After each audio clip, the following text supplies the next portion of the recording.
උත්පත්ති 19 වෙනි පරිච්ඡේදය. මෝන්වරුන්ගේ උත්පත්තිය. තවද ලොත් ෂුවර්හි පදිංචි වීමට බිය වූයෙන් ඉන් පිටත් වී සිය දුවරුන් දෙදෙන සමග කඳුකරයට ගොස් එක් ගුහාවක ජීවත් විය. මෙසේ සිටියදී දුවරුන් දෙදෙනාගෙන් වැඩිමහල් සොහොයුරිය බාල සොහොයුරියට කතා කොට අපේ පියා දැන් මහලුය.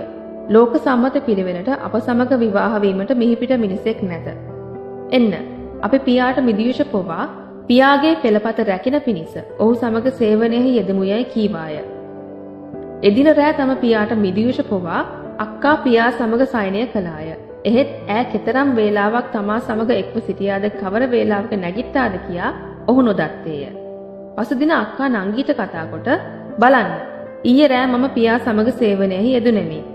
අද රෑටත් අපි ඔහුට මිදිවිෂ පොවමු. පොවා ඔබ ඇතුළු වී අප පියාගේ පෙළපත රකින්නු පිණිස ඔහු සමග සේවනයෙහි යෙදෙන්නයි කීවාය.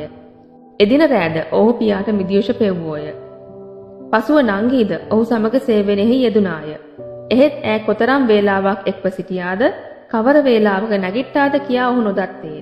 මෙසේ ඔහුගේ දුවරු දෙදෙනාම පියාට දාව දරුවන් පිළිසිත ගත්තාහ.